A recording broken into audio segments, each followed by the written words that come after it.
Cahaya bulan yang terang tiba-tiba pecah oleh suara manusia yang suram dari tebing berbatu. Pemimpin regu unit ortodoks kecil, Jin Sowon, ingatanmu benar-benar mengejutkanku. Jin Sowon, penuh luka, berjuang untuk mempertahankan sisa kewarasannya untuk mendengarkannya. Terima kasih atas bantuanmu. Seluruh koleksi kitab suci aliansi Murim dipulihkan utuh. Yongso berhenti untuk mengamati keadaannya yang menyedihkan sebelum melanjutkan dengan sarkastik. Saya mengakui kontribusi ini. Seluruh tubuh Jin Sowon gemetar karena marah. Dia mengertakkan gigi dan mengaku, memerintahkan bawahan untuk mengingat, bawahan ingat, memerintahkan bawahan untuk menyalin, bawahan menyalin, dan namun. Dia menggunakan tatapannya yang tajam, lebih tajam dari bilah pedang, untuk bertanya, dan kau membalasku dengan kematian yang tidak berarti ini. Yongso dengan lembut menyentuh gagang pedangnya dan melanjutkan panjang lebar. Kau bahkan telah menghafal rahasia tertinggi di dalam aula rahasia yang mendalam. Jika seseorang sepertimu bersekongkol dengan sekte iblis, aliansi Murim akan menghadapi bencana besar. Demi keadilan Jianghu, demi kebaikan yang lebih besar dan keselamatan Murim, akan lebih baik bagimu dan ingatan itu untuk menghilang dari dunia ini. Sebuah panci sebesar roda sapi jatuh di kepalanya, menyebabkan Jin Sowon tertawa marah, kebaikan yang lebih besar. Dia terhuyung-huyung berdiri dan mendongak, tertawa lama, aliansi Murim, berbahaya. Mencapai titik permusuhan terbuka ini, Jin Sowon tidak lagi bersusah payah dengan basa-basi dan berkata langsung, aliansi Murim dikalahkan oleh sekte iblis, terpaksa melarikan diri demi hidup mereka, dan namun masih berbicara tentang bahaya, sungguh konyol. Wajah Yongso memucat, dan dia membalas dengan geraham terkatup, aliansi Murim pasti akan menyapu sekte iblis dan membangun kembali kekaisaran Murim. Jin Sowon merasa semakin sulit menyembunyikan sarkasme di wajahnya. Aliansi Murim menggunakan nyawa puluhan ribu sebagai perisai untuk melarikan diri ke Laut Utara. Benarkah? Saya sangat menantikan untuk melihat bagaimana kebaikan yang lebih besar yang mulia akan dibangun. Ada satu hal. Melihat betapa kau menghargai kebaikan yang lebih besar daripada nyawa manusia, aku tidak bisa lagi membedakan antara sekte iblis dan aliansi Murim. Di depan mata Yongsoa yang terbelalak takjub, Jin Sowon melanjutkan dengan suara mantap, sekte iblis yang tercemar itu. Saya benar-benar menyesal mempercayakan nasib saya ke tangan kotoran seperti Anda. Dia melompat dari tebing, tetapi suaranya masih bergema, kematianku ini akan lebih baik bagiku untuk mengakhirinya sendiri. Ingatan membanjiri benak Jin Sowon saat tubuhnya kehilangan gravitasi. Terlalu banyak mengingat membuat hidupku tidak berbeda dengan neraka. Ketika perang benar jahat pecah, murid-murid sekte kecil seperti Jin Sowon dan adik laki-lakinya didorong ke medan perang. Tetapi sekte iblis terlalu kuat, dan aliansi Murim terlalu lemah. Pada akhirnya, mereka memutuskan untuk mundur ke Laut Utara dan menggunakan orang-orang seperti Jin Sowon sebagai perisai manusia untuk membeli waktu bagi pelarian mereka. Setelah mencapai Laut Utara, aliansi Murim mendekatinya, mengusulkan agar dia menghafal semua catatan aliansi Murim. Mereka menggunakan janji yang terdengar manis untuk memanipulasi Jin Sowon dengan manis. Jika kau menghafal semuanya dan memulihkannya di pangkalan Laut Utara, aku akan membiarkan adik laki-lakimu meninggalkan medan perang. Kau tidak ingin melihat mereka mati secara tragis sebagai pengorbanan, kan? Oleh karena itu, dia mempertaruhkan nyawanya untuk menghafal. Namun sekarang, terbaring di jurang yang dingin, menunggu hidupnya berlalu, Jin Sowon dipenuhi dengan penyesalan. Sialan, andai saja aku tidak tinggal di aula kitab suci seni bela diri dan bergegas ke medan perang. Itu akan lebih baik. Setidaknya saat itu aku bisa menggunakan tubuhku untuk membantu satu orang melarikan diri. Tidak, aku seharusnya berlatih seni bela diri lebih keras sebelumnya. Semakin dia memikirkannya, semakin dia tidak rela, sampai-sampai mengutuk dalam hati. Sialan, mengapa surga menganugerahkan kemampuan yang tidak berguna ini padaku? Jika harus memberi sesuatu, seharusnya memberi sesuatu yang lebih kuat, seperti energi internal yang mendalam, misalnya. Menghadapi kematian, Jin Sowon merasakan penyesalan yang luar biasa. Dia tersesat dalam lautan penyesalan, tidak menyadari cincin di tangannya memancarkan aura cemerlang. Jika aku cukup kuat untuk melindungi adik-adikku, jika aku lebih kuat lagi, alih-alih memohon perlindungan orang lain, aku akan memiliki kekuatan untuk membela diri. Saat kegelapan perlahan memudar, suara aneh tiba-tiba bergema di telinganya. Jin Sowon, hanya ini yang kau punya. Bangun cepat. Apa ini? Apakah dia pingsan? Lawan menusuk kepalanya dengan ujung pedang kayu, disertai komentar mengejek, sungguh tidak berguna. Murid junior MU bisa bertahan lebih lama dari ini. Jin Sowon mencengkeram gagang pedangnya dan bersumpah dalam hati. Sialan, ingatan terkutuk ini. Dia terhuyung-huyung berdiri dengan mata tertutup. Ketidaksabaran yang tak bernama muncul di hatinya, bahkan setelah kematian. Ketika ketahanannya melebihi batasnya, Jin Sowon membuka mulutnya dan berteriak keras. Apakah rasa sakit juga memaksaku untuk mengingat? Rasanya menyiksa surga. Tetapi setelah melepaskan semua kebenciannya, dia tiba-tiba membekuk kaku. Wajah Jin Sowon berkerut seolah sembelit. Mulutnya bergerak berulang kali sebelum akhirnya tercekat mengucapkan 3 kata, di mana ini? Setelah menangkap cukup banyak gambaran dari tempat kejadian, Dia bergumam pelan, tempat latihan sekte Tai kami. Melihat dua wajah canggung di sampingnya, mereka tergagap tanpa membentuk kalimat lengkap dan bahkan mata Jin Sowon memiliki sedikit air mata dan dia dengan tegas bergegas menuju dua orang di depannya. Jin Sowon mengerahkan seluruh kekuatannya ke lengannya dan memeluk Hong Sarion erat-erat. Dalam benaknya, gambaran dirinya terbaring tak bergerak di masa lalu muncul kembali.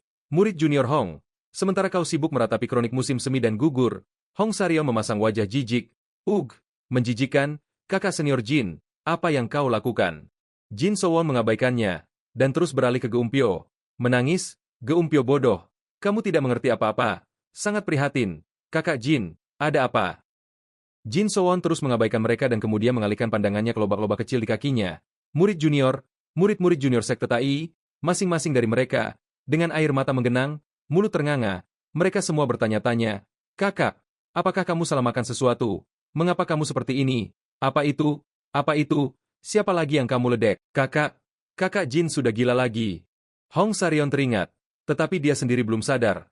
Apa ini? Apakah kamu menangis? Kakak Jin Sowon masih linglung, terus mengoceh omong kosong. Jadi ini ilusi sekarat, ingatan sialan. Dia sangat tersentuh sehingga dia menggenggam erat bahu Hong Sarion dan berseru, tetapi sangat baik memiliki ini. Dia merinding dan beralih ke Geumpyo. Berbisik, ada apa? Tetapi dia sendiri belum mengikuti alur ceritanya.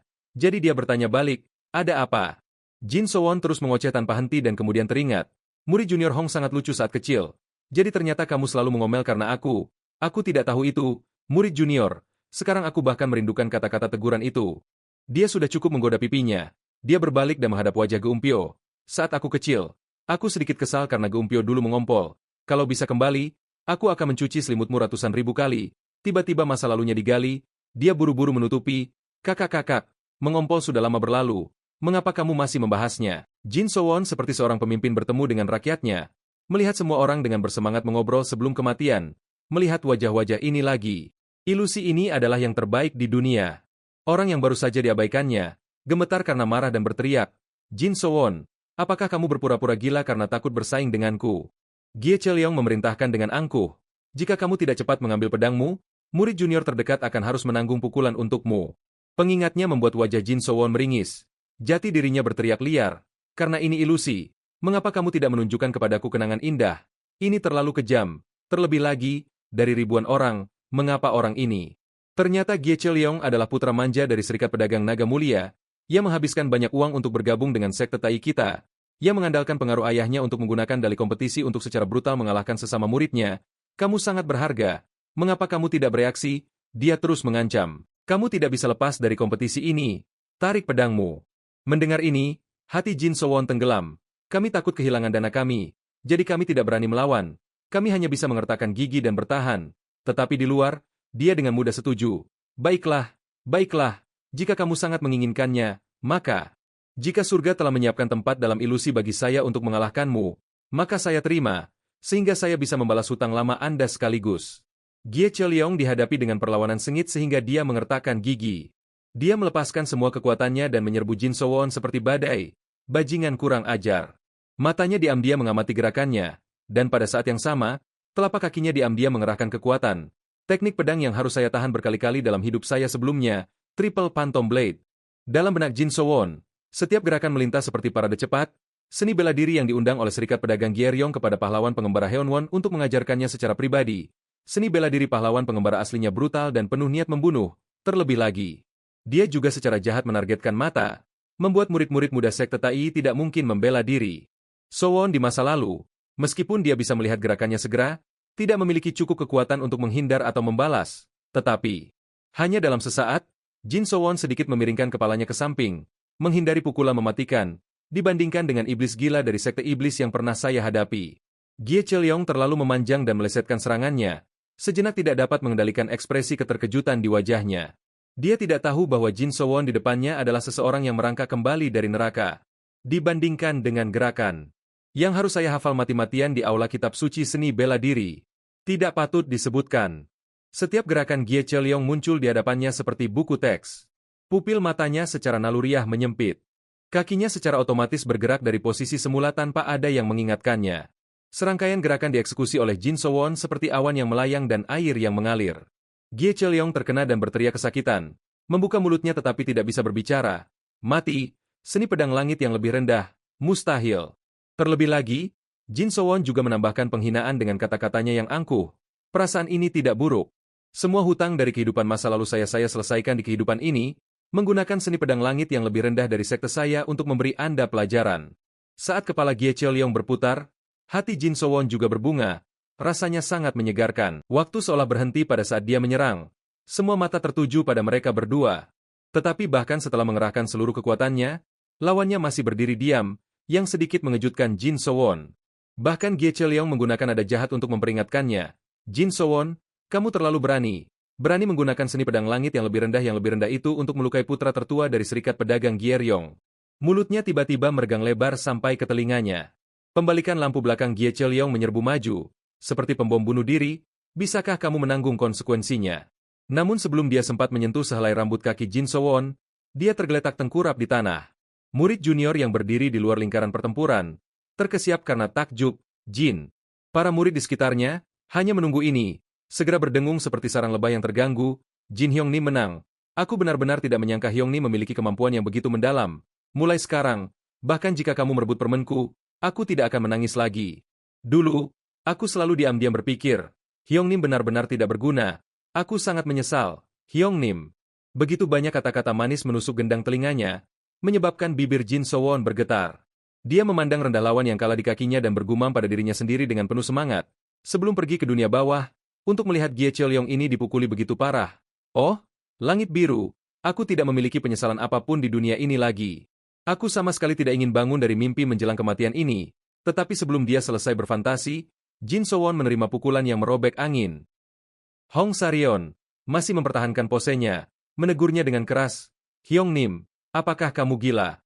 Mengabaikan ekspresi linglung Jin Sowon, dia mulai mengomel tanpa henti. Jika Serikat Pedagang Gyeryong memutus bantuan, apa yang akan kita lakukan? Apakah menurutmu murid-murid junior bertahan dipukuli oleh murid-murid senior mereka karena mereka semua bodoh? Awalnya, murid-murid junior harus kelaparan dan hanya makan 2 kali sehari. Jika sekarang mereka hanya bisa makan 1 kali, apa rencanamu?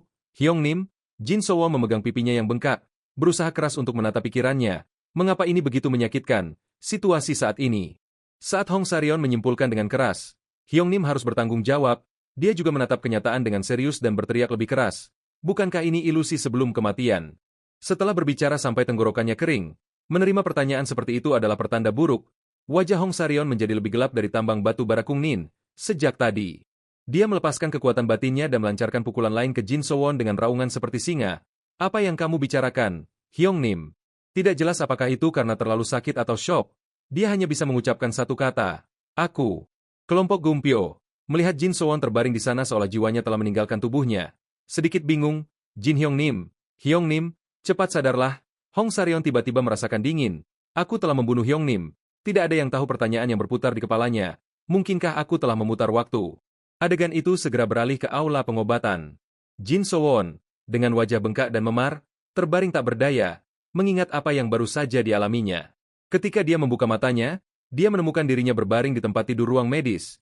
Sepertinya dia telah pingsan oleh seorang murid junior.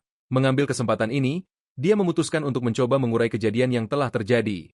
Pertama, semuanya dimulai dengan insiden kebangkitan Sekte Iblis. Aliansi Murim, yang menentang Sekte Iblis, dikalahkan dan dimusnahkan. Sekte Tai Jin Sowon, yang termasuk dalam Aliansi Murim, juga berada di ambang kehancuran.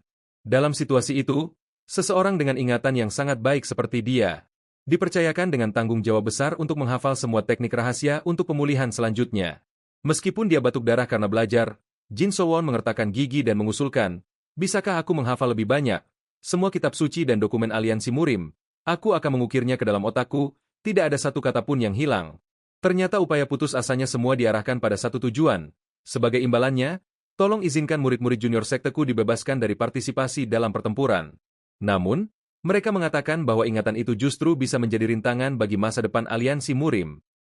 Setelah itu, Jin Sowon mengira dia telah binasa, tetapi ketika dia bangun, sepertinya dia telah bereinkarnasi ke masa lalu. Dan kemudian, berkat ingatan, akan teknik seni bela diri yang masih tersisa di benaknya. Baik karena kebetulan atau takdir, Jin Sowon mengalahkan Gie Cheolyong, seseorang yang seharusnya tidak mungkin dia kalahkan. Setelah menghitung, Jin Sowon dengan lelah mengucapkan keraguannya, apa sebenarnya semua ini? Segera setelah dia selesai berbicara, Tatapannya tertuju pada gelang Qian di tangannya.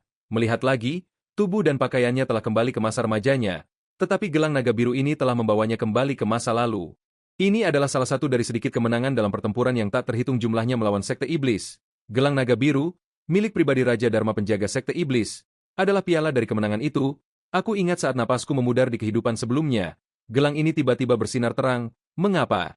Jin Sowon mengangkat tangannya untuk memeriksanya dan merenung. Apakah ada hubungan antara gelang ini dan kembalinya aku ke masa lalu?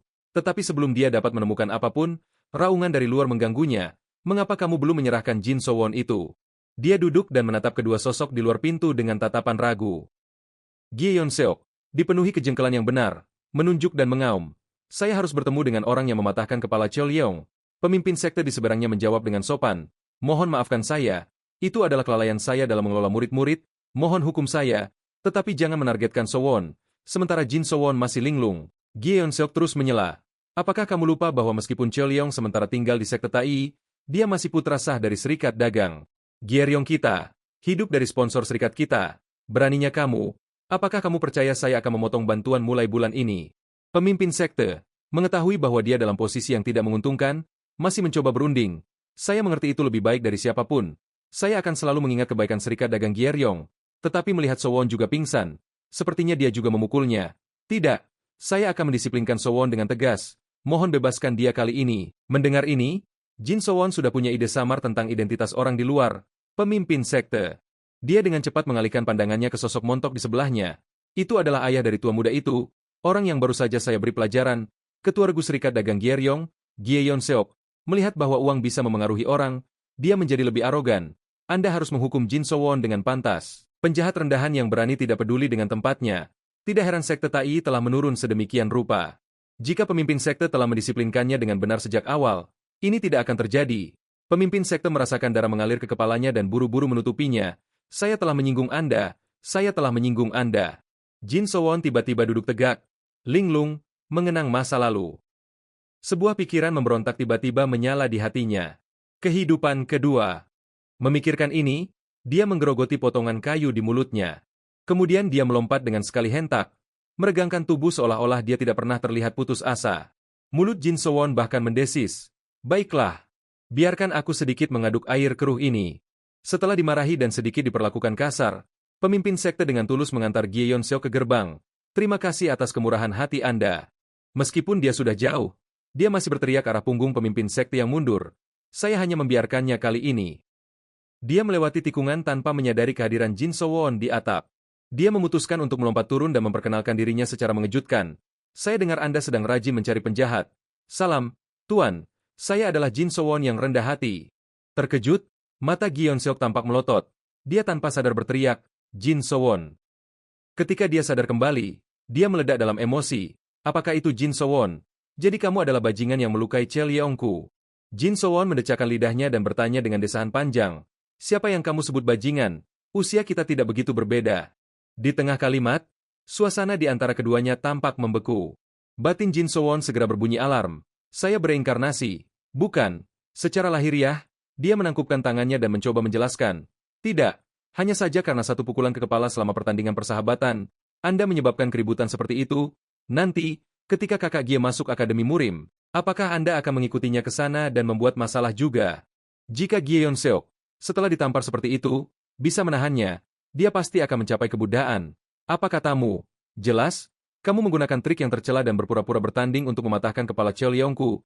Terlebih lagi, Chol Yeong tidak perlu melatih seni bela diri di tempat seperti sekte Tai Anda. Anda hanya perlu melayaninya dengan baik sampai dia mendaftar di Akademi Murim. Dan itu sudah cukup.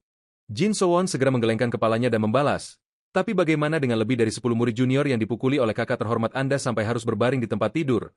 Jumlah mereka tak terhitung. Karena kita membahas pertandingan persahabatan, saya juga ingin mengatakan beberapa patah kata. Dia berhenti sejenak, lalu tiba-tiba mengubah nadanya menjadi serius. Putramu dikalahkan oleh murid rendahan dari sekte kelas 3. Dengan kemampuan bela diri seperti itu, masuk Akademi Murim benar-benar mimpi belaka. Gie Yeon-seok begitu marah mendengar kata-kata kasar dan belak-belakan itu sampai gemetar. Dasar bocah kurang ajar. Beraninya kau. Pelayannya takut biksu tua itu akan mati di tempat. Jadi dia bergegas ke sisinya untuk menghiburnya. Tunggu, Tuan. Harap tenang. Tetapi Gie Yeon-seok tidak hanya tidak tenang, tetapi juga mencengkeram kerah Jin Sowon dan berteriak di depan wajahnya. Bahkan jika serikat pedagang kita memotong bantuan ke sekte Tai, apakah menurutmu kau bisa menanggung konsekuensinya? Itulah sebabnya kau begitu arogan. Setelah mendengar ini, Jin Sowon mengulang satu kata dengan mengejek, konsekuensi. Gie Yeonseok mengira dia ketakutan, jadi dia menjadi lebih membual. Meskipun sekte Tai termasuk dalam 108 puncak, bukankah itu hanya sekte kelas 3 yang berada di ambang kehancuran? Jika aku mau, aku bisa bernegosiasi dengan sekte lain manapun. Tetapi jika aku melakukan itu, bukankah sekte Tai Anda akan kesulitan bahkan untuk mencari makan besok? Konsep itu, akrab sekaligus aneh, yang diucapkan orang tua itu, membangkitkan kenangan yang terkubur lama di benak Jin Sowon. 108 puncak adalah gelar yang diberikan kepada 108 sekte teratas dari aliansi Murim, dan sekte Tai adalah salah satunya. Bagaimana bisa masuk ke sana? Dengan kata lain, sekte Tai sekarang hanya memiliki nama 108 puncak, tetapi kenyataannya, itu adalah sekte kelas 3 yang telah kehilangan kejayaan masa lalunya. Namun, aliansi Murim memiliki hak istimewa khusus untuk sekte yang termasuk dalam 108 puncak, yaitu, selama ujian masuk Akademi Murim, setiap sekte diizinkan untuk menominasikan satu murid untuk masuk langsung tanpa mengikuti ujian apapun. Artinya, kau, yang bahkan bukan bagian dari 108 puncak, tetapi adalah putra sah dari Serikat Pedagang Gyeryong, tetapi untuk masuk Akademi Murim melalui masuk langsung, kau menghabiskan banyak uang sponsor untuk menjadi murid awam dari sekte Tai yang biasa-biasa saja ini. Setelah mempertimbangkannya, Jin Sowon menjawab dengan tenang, lakukan saja sesukamu, Gie Yeonseok, yang sedang dalam proses menggunakan uang untuk menekan orang. Berhenti, apa? Tapi, Jin Sowon membuka mulutnya dan berkata sambil tersenyum mengejek, aku akan bertanggung jawab, silakan lakukan sesukamu, tapi aku sangat penasaran. Jin Sowon dengan santai meremas lengan gemuk orang tua itu dan berbisik, evaluasi masuk langsung kurang dari setahun lagi. Mengapa pemimpin regu di sini mengabaikan begitu banyak sekte yang termasuk dalam 100 puncak dan bersikeras mempercayakan putra kesayangan Anda ke tempat bobrok ini? Apakah kau ditolak oleh semua tempat lain? Apakah itu menyentuh titik sensitif Gie Yeonseok atau tidak? Wajahnya tiba-tiba menjadi hijau seperti daun. Dasar bocah kurang ajar. Tatapan itu membuat Jin Sowon sangat senang. Dalam kehidupan sebelumnya, dia harus mentolerir dan menyenangkan Serikat Pedagang Gyeryong. Pada kenyataannya, Gie Cheolyong dinominasikan untuk masuk langsung dan memasuki Akademi Murim.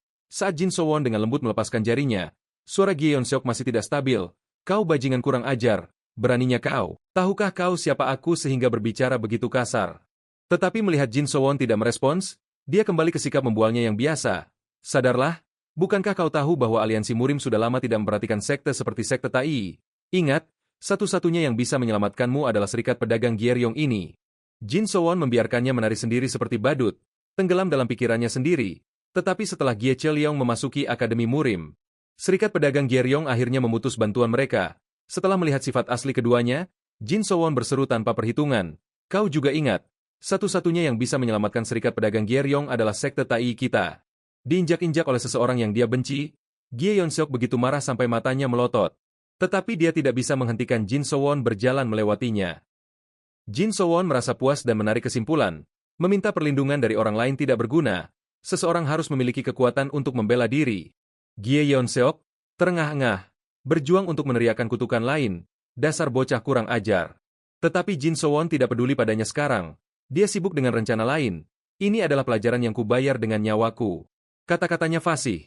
Tetapi kenyataannya, Jin Sowon belum memikirkan solusi. Setelah melampiaskan amarahnya, dia bertanya-tanya dengan linglung. Tetapi bagaimana? Segera, senja mulai menyelimuti di balik pegunungan. Di jurang gunung yang terpencil, suasana yang padat dan suram menggantung berat. Jin Sowon melangkah melewatinya. Pikirannya masih berputar. Misi utama saya sekarang hanya satu, menjadi lebih kuat.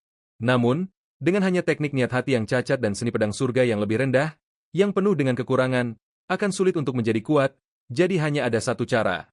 Dia memusatkan pandangannya pada ginseng api 10.000 tahun dan menyimpulkan bahwa dia akan menggunakan ramuan untuk mencapai energi internal yang luar biasa. Dalam catatan ramuan Jianghu, salah satu dokumen rahasia aliansi Murim, tercatat lengkap di mana menemukannya, kapan mereka muncul, dan rute perjalanan ramuan di seluruh Jianghu, dan semua isi itu tersimpan sempurna di benak saya. Jadi saya berencana untuk mengikuti ingatan dari kitab suci dan menemukan serta mengonsumsi setiap jenis ramuan. Jin Sowon menghitung dalam benaknya.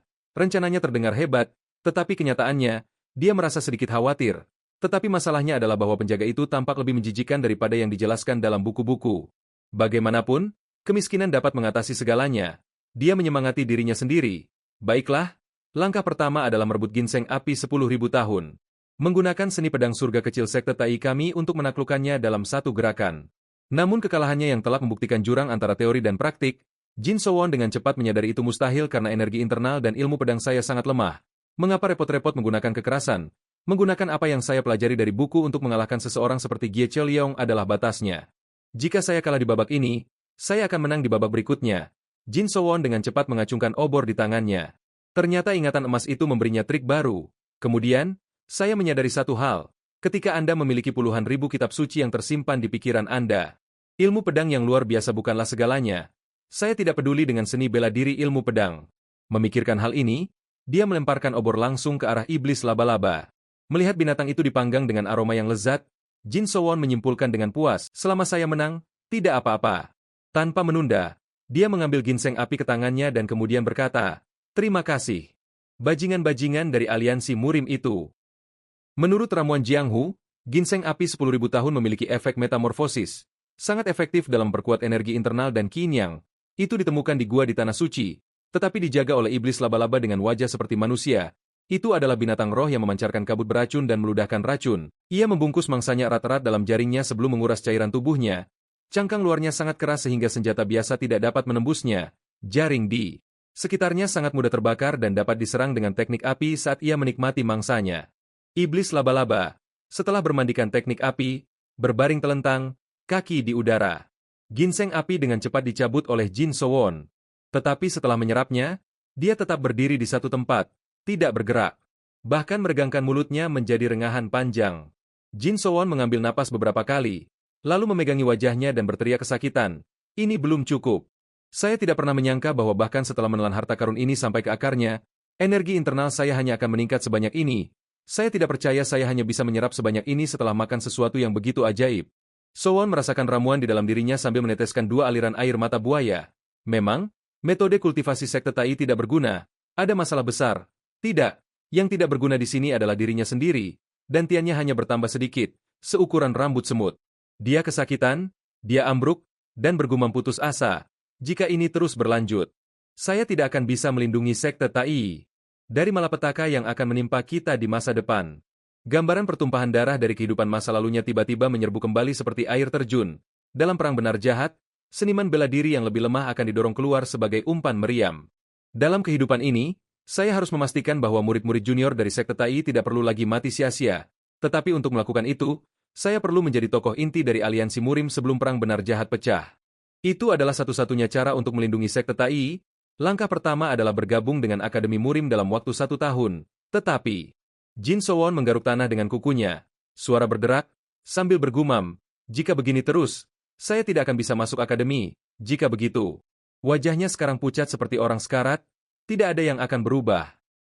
Setetes air yang terkumpul dari udara tiba-tiba jatuh, sementara Jin Sowon sibuk menyiksa dirinya sendiri. Dia berpikir, pikirkan, saya perlu meningkatkan energi internal saya, sedikit lagi, energi internal. Saat suara tetesan yang terus-menerus sampai ke telinganya, dia tiba-tiba menyadari sesuatu tentang ramuan. Matanya melebar seperti Columbus menemukan Amerika. Benar, ramuan Gunung Hua Gie Cheliong.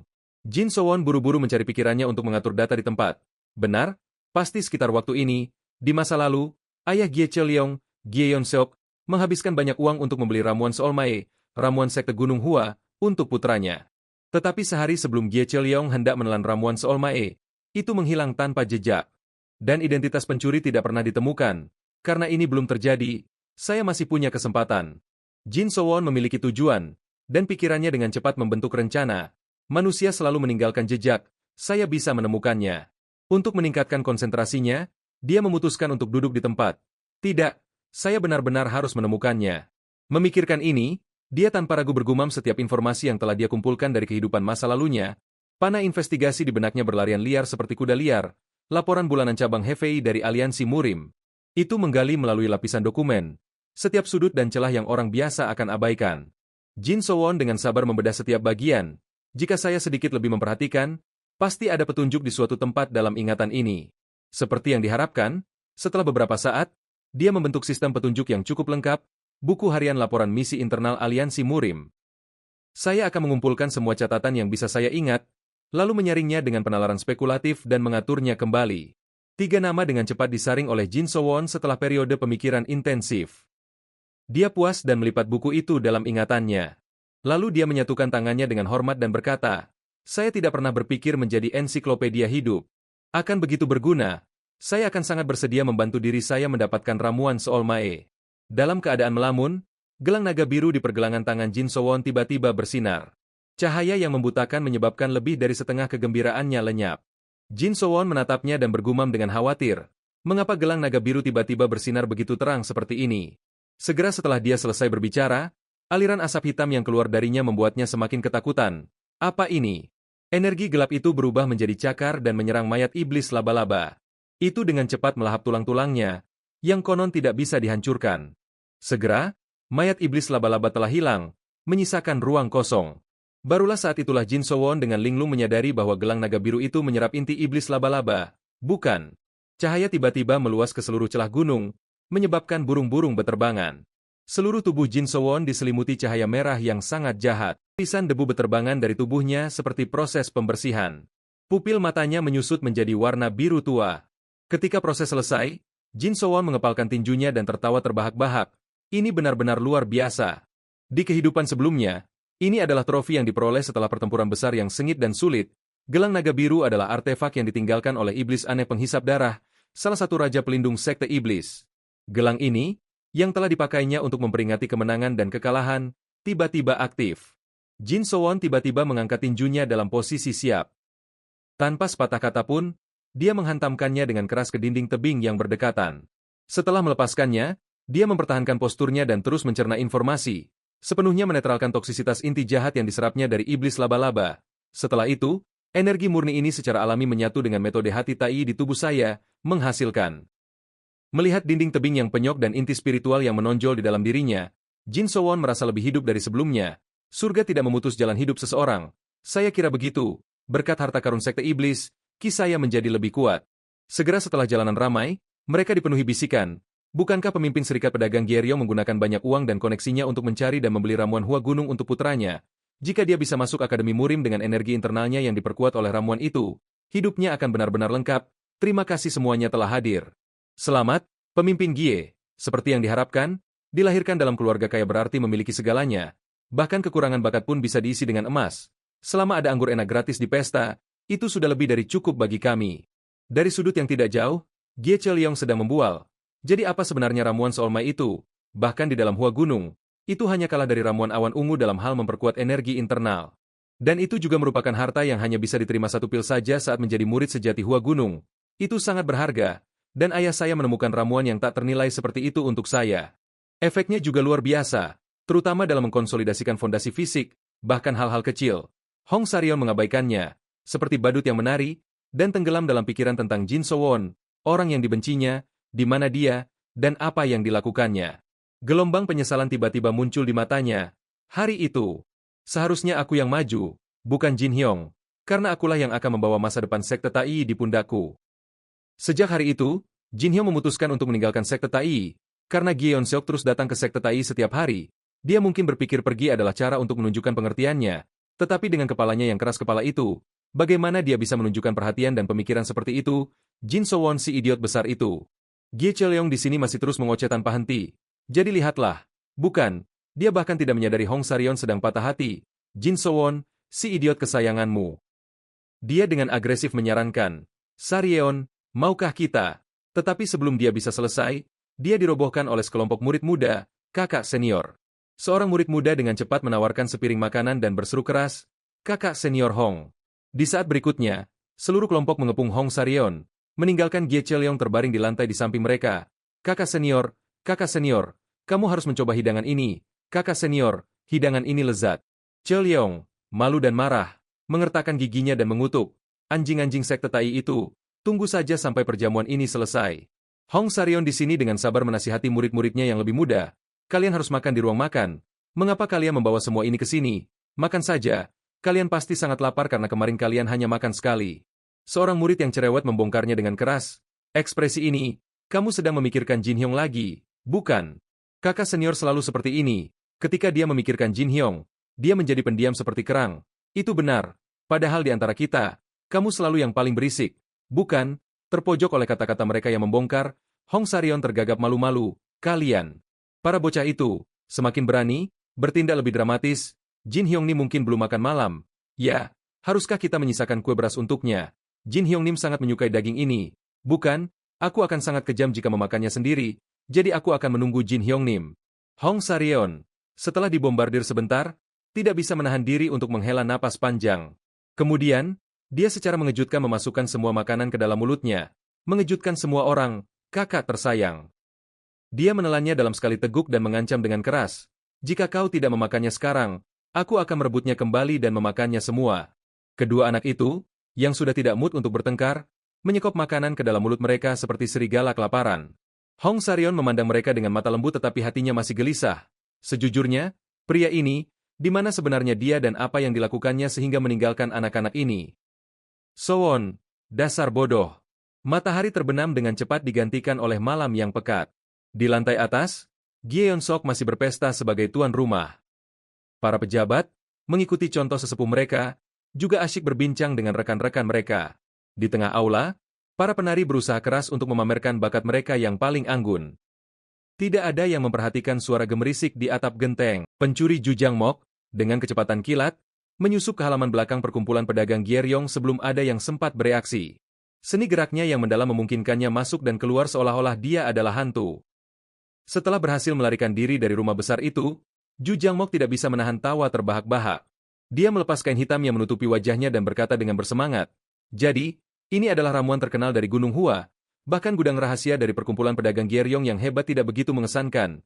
Ya, mari kita lihat."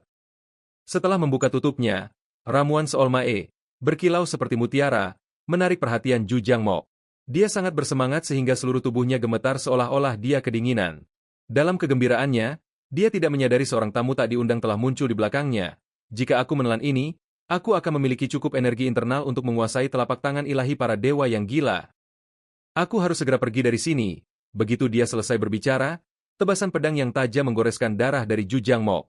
Dia menemukan dirinya dalam situasi di mana tubuhnya tertinggal sementara kepalanya akan lepas. Wajahnya masih menunjukkan keterkejutan. Lawan dengan cepat merebut kotak pil plum darah dan menjawab dengan gembira, "Astaga, maafkan aku, tapi aku juga sangat membutuhkan ini. Aku tidak jauh di belakangmu." Beberapa hari sebelum pencurian ramuan Seolmae, adegan itu menunjukkan banyak perangkap, baik besar maupun kecil.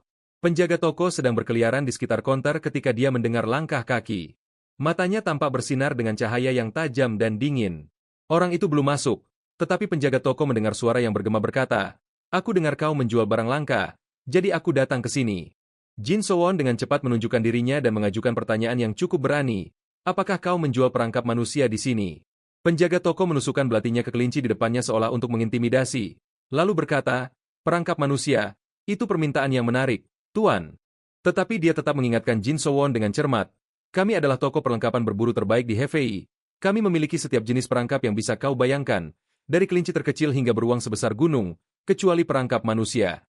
Setelah mendengar jawabannya, dia dengan gembira melemparkan sekantong uang ke atas konter.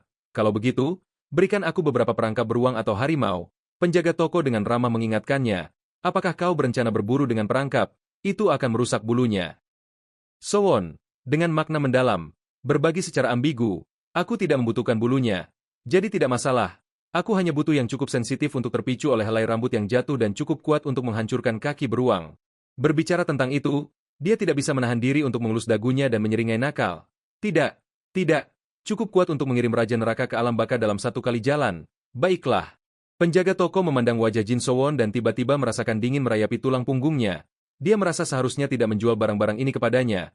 Sebuah firasat setelah 27 tahun pengalaman. Kembali ke lokasi kematian Jujang Mok. Gu Il-mu, setelah berhasil, dengan penuh kemenangan melepas maskernya dan mengeluh, "Kukira dia akan lebih tangguh, memiliki reputasi di Jianghu." Dia berhenti sejenak dan melihat ke bawah pada kotak pil plum darah di tangannya dengan sangat puas. Tepat pada saat itu, suara langkah kaki gemerisik terdengar di sebelahnya. "Itu Hyongnim-ku." Jang Hangi mengayunkan senjata dinginnya dan berkata dengan santai, "Ini terlalu mudah, bukan?" Gu Il-mu juga berbalik dan menambahkan, "Kita berdua di antara 5 pedang diancam khawatir sia-sia." Setelah obrolan santai mereka, dia melihat sekeliling dan mengingatkan mereka akan tugas utama. "Pertama, kita harus membuang mayat ini. Pengembara pengejar jiwa harus menghilang sejenak." Jang Hangi, tanpa terburu-buru, tiba-tiba menyarankan, "Sebelum itu, bukankah kita harus mengagumi ramuan Seolmae yang berharga ini?" "Setuju." Begitu dia selesai berbicara, Gu Ilmu segera membuka kotak brokat itu. Semakin dia mengaguminya, semakin dia terpesona, dan kata-kata berbunga-bunga keluar. Lihat warnanya yang semarak dan cium aroma bunga plum yang kaya itu. Ini pasti ramuan Seolmai dari Gunung Hua yang kita cari. Jin Sowon muncul entah dari mana, menyelinap di antara kedua pencuri itu dan menyela. Kalian punya dua mulut untuk diberi makan, tetapi hanya satu ramuan Seolmai.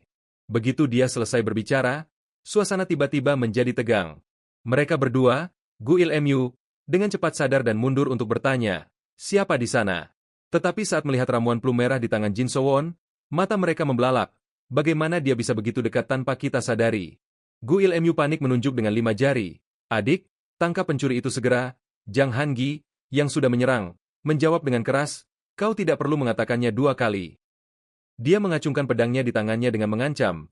Anggap ini harga karena berani mendambakan apa yang bukan milikmu. Jin Sowon berlari lebih cepat dari kelinci. Tetapi mulutnya tidak bisa menahan diri untuk membalas. Apa? Pencuri? Kau bajingan benar-benar tidak tahu malu. Apakah ini yang diajarkan padamu di sekte di Ancang? Saat dia berteleportasi, dia memarahi kedua pencuri berwajah tebal yang mengejarnya. Kalian yang mencurinya lebih dulu. Tetapi saat dia berlari, Jin Sowon tiba-tiba melihat Jang Hangi melompat tinggi ke udara. Dia dengan cepat menciptakan jarak dan berhasil menghindari serangan pedang ke bawahnya. Pada saat yang sama, dia juga mengingatkan mereka dengan ramah. Dan saya memberitahumu terlebih dahulu, hati-hati di mana kau melangkah. Sebelum dia selesai, perangkap binatang menjepit kaki Jang Hangi. Kejadian itu terjadi begitu cepat dan berbahaya sehingga dia membeku selama 5 detik. Jin Sowon melihat adegan ini, matanya berbinar seolah dia baru saja mendapat rezeki nomplok. Keringat mengucur di wajah Jang Hangi seperti air terjun. Saat rasa sakit mencapai otaknya, dia menjerit seperti babi yang disiram air panas. Gu Ilmu mengejar dari jauh, berteriak kaget. Adik, Jin Sowon menggaruk wajahnya dan menjelaskan, aku sudah bilang hati-hati di mana kau melangkah. Gu Ilmu begitu marah dengan sikapnya yang polos sehingga dia gemetar. Aku tidak tahu siapa kau atau dari mana kau berasal, tetapi kau benar-benar penjahat yang hina. Aku tidak pernah menyangka seorang pendekar seperti kau akan menggunakan trik kotor seperti itu.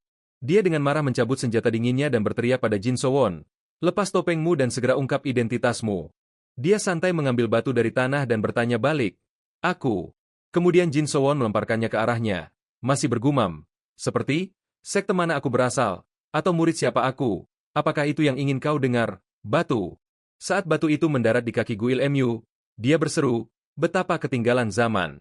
Dia melihat perangkap binatang yang menghancurkan batu di dekatnya, jiwanya hampir melayang ke alam baka. Keringat, ibu dan anak, mengalir di wajahnya yang pucat pasi. Pada titik ini, Jin Sowon tidak ragu untuk mengungkapkan rahasianya kepada kedua orang bodoh itu.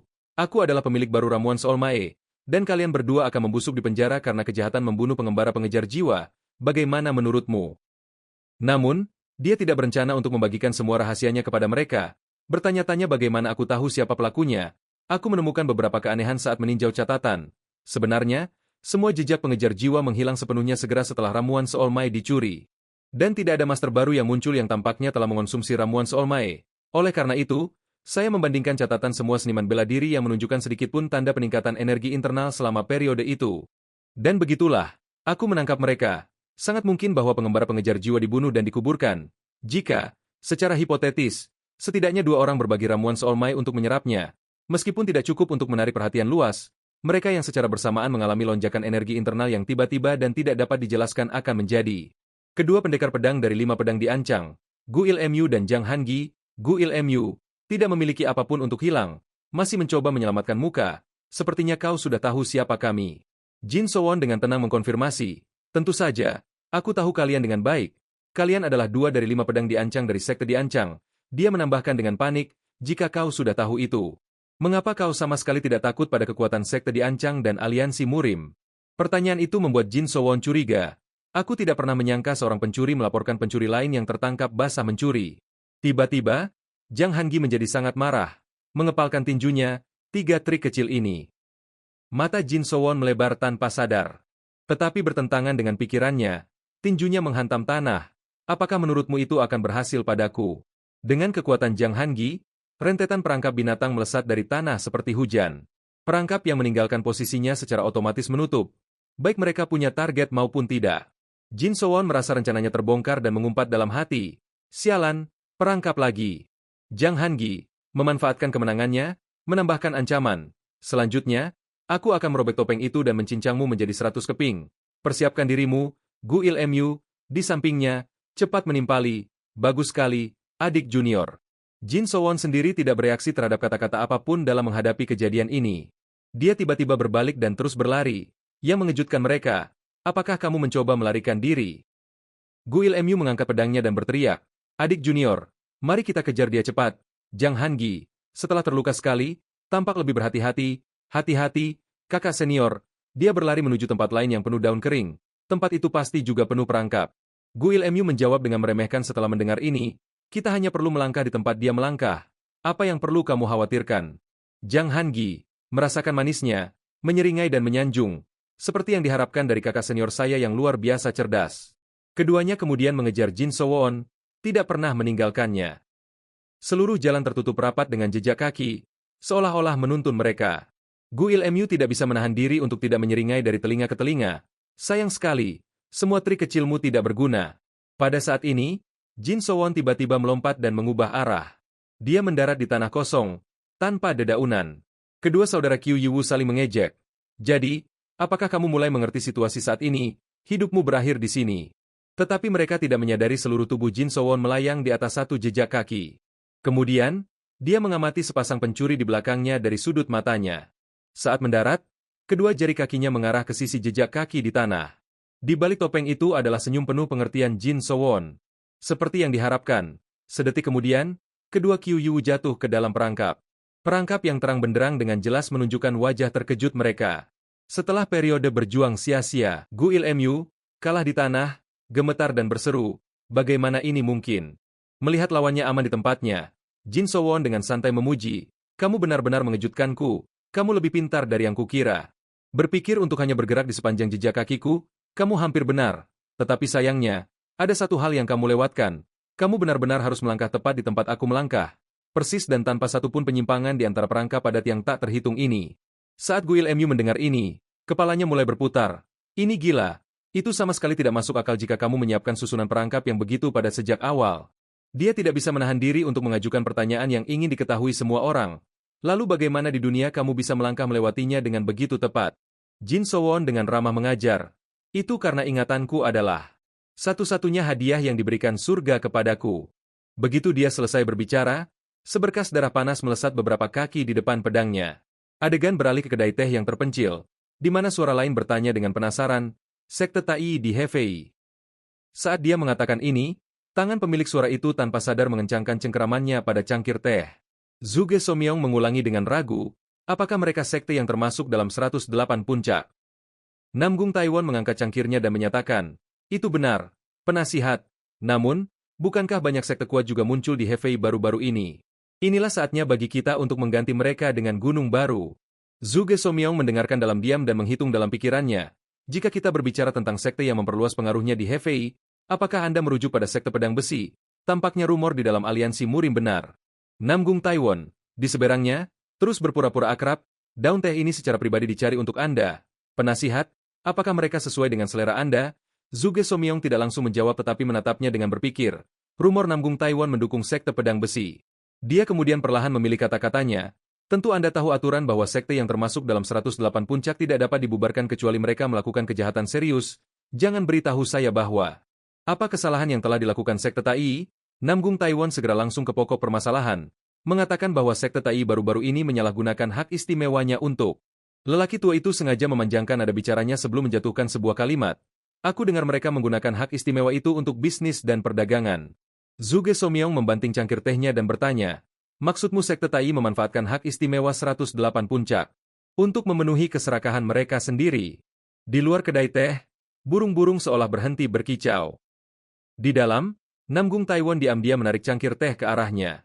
Setelah mengambil napas dalam-dalam, dia melambaikan tangannya untuk menjelaskan, tolong jangan salah paham maksudku. Aku sama sekali tidak menyebutkan ini hanya untuk menekan sekte lain ke dalam 108 puncak. Cukup dengan tindakan rendah hati, Namgung Taiwan tiba-tiba berubah menjadi tatapan penuh perhitungan. Namun, dia menuang teh sambil berpura-pura bersimpati. Alasan aliansi Muri memberikan hak istimewa kepada 108 puncak adalah untuk menghormati mereka yang berdiri di sisi kita selama masa-masa paling berbahaya dan sulit di masa lalu. Bukankah begitu? Aku hanya melihat makna mulia itu perlahan-lahan memudar. Namgung Taiwan tiba-tiba mendorong cangkir teh yang baru ke depan dan bersumpah dengan sungguh-sungguh. Sebagai anggota aliansi Murim, Hatiku benar-benar sakit. Sementara itu, malam telah tiba, tetapi pelayan penginapan masih duduk di dekat lampu. Di dalam, Jin Sowon sedang bermeditasi dengan mata tertutup. Energi spiritual melingkar seperti naga dan menerkam seperti harimau di sekeliling tubuhnya. Tetesan keringat panas menetes seolah-olah memeras air. Setelah beberapa saat, Jin Sowon perlahan membuka matanya. Dia tidak langsung bergerak tetapi duduk diam menunggu energi spiritual stabil. Ketika semuanya sudah tenang, dia dengan gembira mengepalkan tinjunya. Solma Elisir memang legendaris. Sekarang baru setengah siklus lebih sedikit, tapi akhirnya aku sudah melampaui energi internal kehidupanku sebelumnya. Cukup sudah kegembiraannya, Jin Sowon dengan tenang keluar. Dia melihat sekeliling dan berseru keras, "Adakah orang di sana?" Pelayan itu, dalam keadaan linglung, secara naluriah melompat dan menjawab, "Ya, saya di sini, Tuan Muda, akhirnya Anda keluar." Ketika dia melihat wajahnya dengan jelas, pelayan itu menjadi penuh perhatian dan suka bergosip, "Anda telah dikurung di sana selama berhari-hari, jadi saya pikir sesuatu yang buruk terjadi pada Anda." Jin Sowon mengangguk sebagai konfirmasi, memang banyak hal terjadi, tetapi dia mengatakan sesuatu yang lebih mendesak, "Bawakan saya sesuatu untuk dimakan, apapun akan baik-baik saja." Pelayan itu berseru, "Jam segini, dapurnya sudah tutup." Jin Sowon membaca situasi dengan akurat dan segera menunjukkan sikap kaya. "Aku akan memberimu imbalan yang besar, dan aku akan membayar penginapan serta makananmu selama seminggu penuh di muka." Memang, uang bisa membeli segalanya.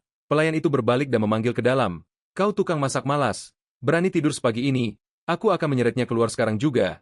Jin Sowon menyaksikan adegan ini dan tertawa geli dalam hati. Seperti yang diharapkan, tidak ada di dunia ini yang tidak bisa diselesaikan dengan uang. Untungnya aku menggunakan gelang naga biru untuk mengumpulkan sedikit uang sebelumnya. Gelang naga biru tidak hanya efektif melawan binatang buas, ia juga dapat menyerap kekuatan hidup dari makhluk hidup apapun dan mengubahnya menjadi kiku sendiri. Dan kulit harimau itu hanyalah hadiah pendamping. Jin Sowon masih ingat dengan jelas wajah terkejut pemilik toko perangkap binatang ketika dia membawa rampasan untuk dipamerkan. "Saya di sini untuk menjual kulit harimau ini." Tetapi masa-masa bahagia itu tidak bertahan lama. Jin Sowon tiba-tiba duduk dengan dagu di tangan, penuh kekhawatiran. Menemukan cara untuk menghasilkan uang memang baik, tetapi masalah di sini adalah kemampuan gelang naga biru dapat dengan mudah disalahartikan sebagai milik sekte iblis. Ia menjadikannya kekuatan yang terlalu berbahaya. Salah satu dari 10 seni terlarang yang ditetapkan oleh aliansi Murim disebut seni penyerap bintang. Kemampuan gelang naga biru terlihat persis seperti seni penyerap bintang. Jika aku tertangkap oleh aliansi Murim, tidak hanya aku tetapi semua orang di sekte akan berada dalam bahaya. Menyadari hal ini, Jin Sowon menggunakan sepotong kain untuk menutupi pergelangan tangannya. Berjanji dalam hati, aku benar-benar tidak boleh ketahuan. Pada saat ini, pelayan muncul sambil melompat-lompat, menyela pikirannya, "Tuan Muda, makanan Anda telah tiba." "Bagaimana? Koki kami mencurahkan banyak upaya ke dalam hidangan ini." Melihat meja yang penuh dengan kelezatan, Jin Sowon sejenak terpesona, terlihat lezat, terima kasih atas hidangannya. Tetapi saat makan, dia masih merasa tidak nyaman dengan tatapan mengamati pelayan. Mengapa dia belum pergi? Beberapa detik kemudian, dia memutuskan untuk mengaktifkan mode percakapan. Tuan Muda, apakah Anda pernah mendengar rumor?" Jin Sowon dengan santai bertanya balik, "Rumor apa?" Pelayan itu, melihat bahwa dia telah menemukan nada yang tepat, dengan senang hati berbagi. "Tahukah Anda bahwa Serikat Pedagang Gyeryong baru-baru ini mengadakan perjamuan besar setelah mendapatkan ramuan berharga? Namun, ramuan itu dicuri tepat di tengah perjamuan." Terlepas dari wajah Jin Sowon yang kusut, pelayan itu terus berbicara, mengatakan bahwa jika seseorang dapat mencuri ramuan tanpa meninggalkan jejak di tempat yang begitu ramai, mereka pasti seorang ahli sejati. Omong-omong, aliansi Murim telah mengirim tim investigasi penuh karena itu. Bahkan kata-kata berikutnya membuat Jin Sowon ingin memuntahkan darah. Mereka berusaha sebaik mungkin untuk menangkap pelaku ini. Pelayan itu kemudian memperhatikan dermawannya. "Tuan Muda, Anda baik-baik saja. Minum air." Jin Sowon mencari alasan. "Tidak, saya baik-baik saja. Saya baik-baik saja." "Lanjutkan, apa yang dilakukan aliansi Murim?" Pelayan itu memanjangkan nada bicaranya. "Nah, aliansi Murim mengirim tim investigasi penuh untuk melacak pelaku itu." Jin Sowon dengan bersemangat menambahkan dalam benaknya, apakah aliansi Murim telah menemukan petunjuk, atau apakah mereka sudah menangkap pelakunya? Semakin dia berspekulasi, semakin dingin tulang punggung Jin Sowon terasa. Jika mereka menangkap pelakunya, itu akan menjadi masalah besar, karena akulah pelaku sebenarnya. Jika demikian, bukankah mereka akan menangkap orang yang tidak bersalah?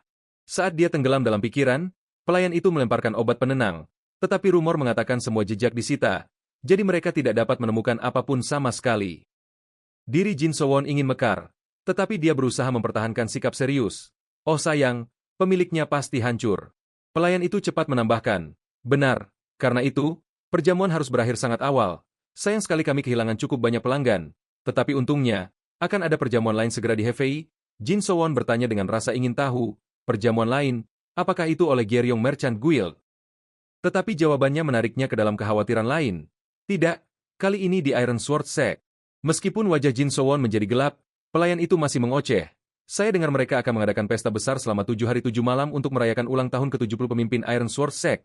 Ini adalah musim sibuk kami, jadi kami sangat menantikannya.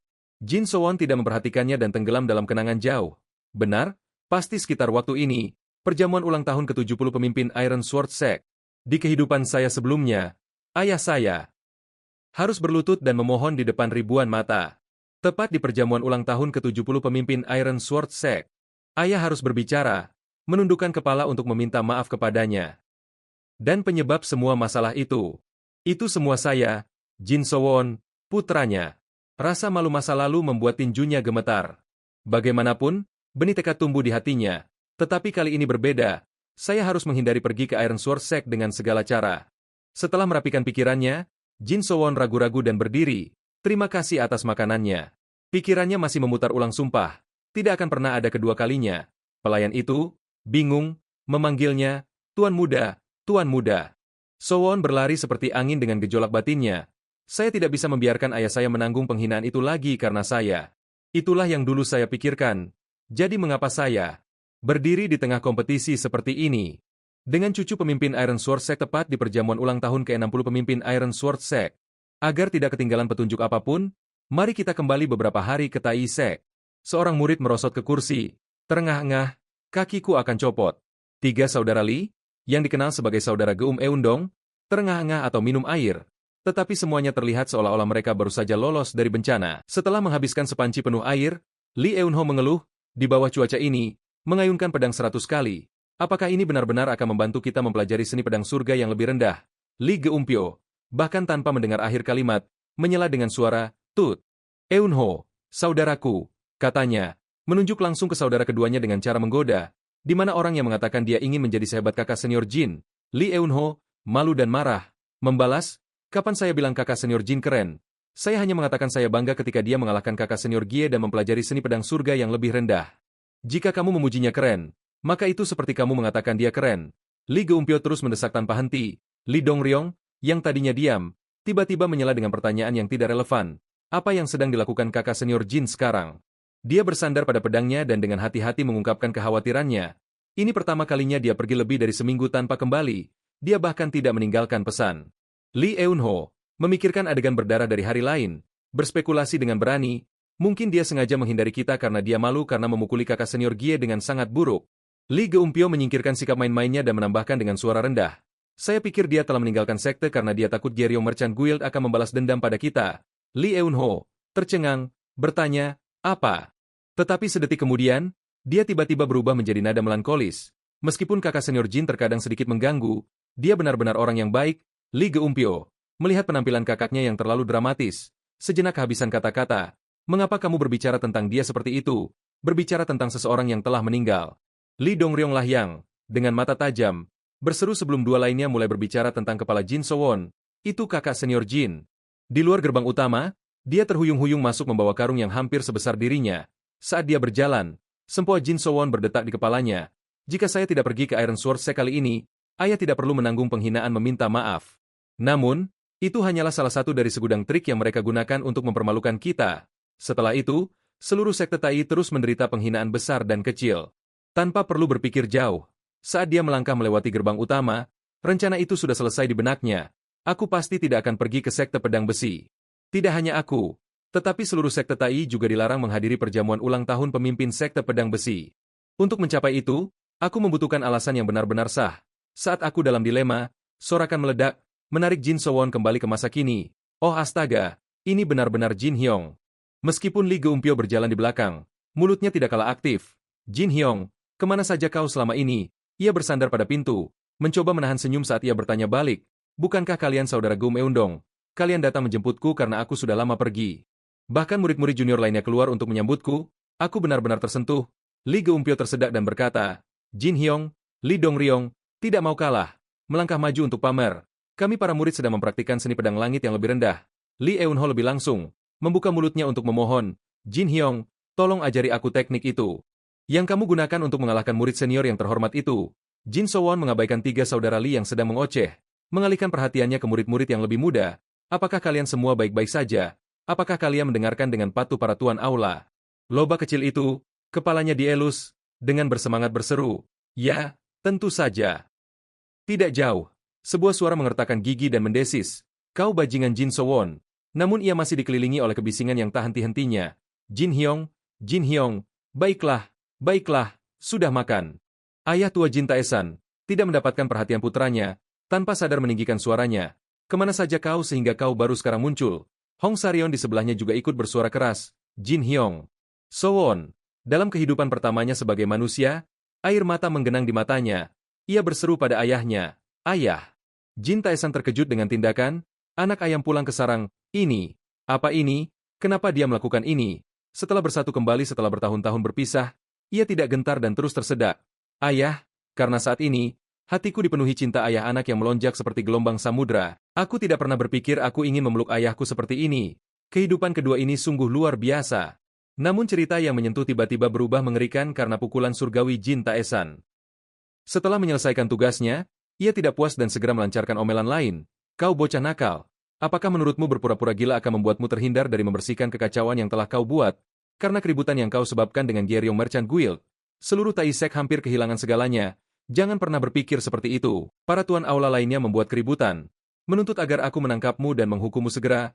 Hong Saryeon memperhatikan para penonton. Diam-diam berpikir dalam hati, kepalanya pasti benar-benar kacau. Saat keadaan kacau, Gie Cheolyong melompat keluar untuk menambah bahan bakar api. Bajingan Jin Sowon itu kembali.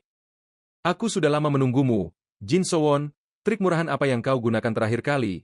Kali ini mari kita bertarung dengan adil. Jin Sowon cepat mendapatkan kembali akal sehatnya dan memanggil nama lawannya, Ging.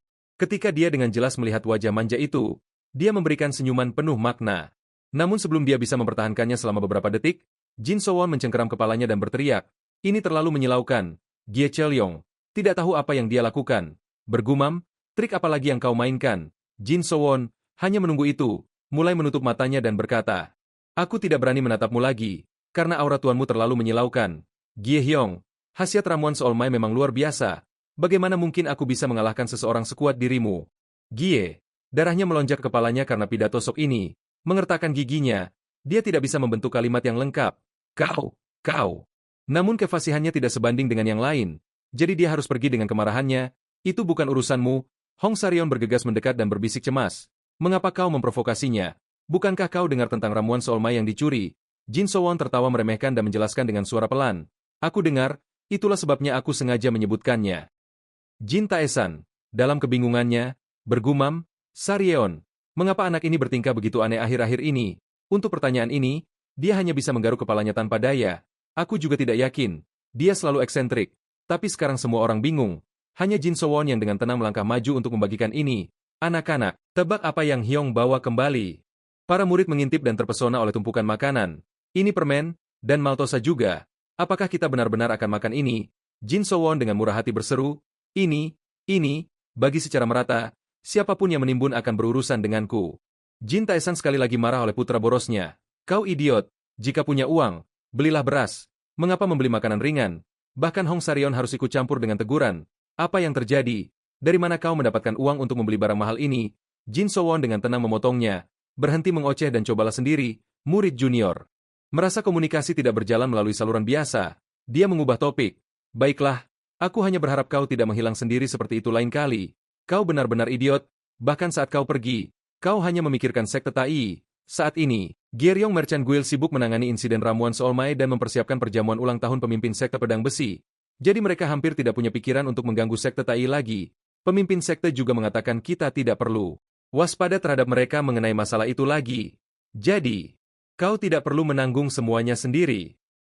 Pada titik ini, Hong Saryeon tiba-tiba meledak marah. Nadanya menjadi lebih intens. Jangan pernah menghilang tiba-tiba seperti itu lagi. Untuk pertama kalinya, Jin Sowon dimarahi dan merasa begitu tersentuh ingin menangis. Murid junior. Tetapi meskipun penampilannya tampak sedih di luar, pikiran batinnya penuh dengan komentar sarkastik. Aku tidak waspada terhadap siapapun. Juga tidak berniat menanggung apapun sendiri. Dia tiba-tiba bersikap baik luar biasa. jadi aku bahkan tidak repot-repot mengoreksinya. Jin Sowon mengesampingkan semua pemikiran sentimentalnya dan langsung ke intinya. Ngomong-ngomong, hanya Gyeryong Merchant Guild yang menghadiri perjamuan ulang tahun, kan? Tetapi jawaban Hong Sarion membuat ayah dan anak Jin membeku bersamaan. Aku dengar sekte Tai kita juga akan hadir. Jin Sowon tidak bisa menahan diri untuk mengutuk dalam hati. Sial, apakah semuanya sudah diatur? Di sebelahnya, Hong Sarion masih menjelaskan dengan lembut, pemimpin sekte, meskipun enggan, tidak sopan untuk tidak hadir tanpa alasan yang sah. Pikirannya segera berlomba melalui skenario gangguan yang tak terhitung jumlahnya. Apakah tidak ada alasan untuk menolak? Sial, aku harus mencari alasan. Sebelum dia bisa menemukan tindakan balasan, dia diinterupsi oleh ayahnya yang tua tiba-tiba berbalik. Dia tidak banyak bicara, hanya melemparkan instruksi. Aku akan pergi ke sekte pedang besi. Kalian yang lain tetap di sini. Jin Sowon tersentak dan memanggil ayahnya. Pikirannya tiba-tiba dipenuhi kegelisahan. Ada apa dengannya? Mengapa dia tiba-tiba berubah pikiran? Tetapi sebelum dia bisa menenangkan diri, perhatiannya dialihkan ke tempat lain. Suara gemerisik apa itu? Ternyata Li Dongryong dengan canggung menarik lengan bajunya dan berbisik, Jin Hyong.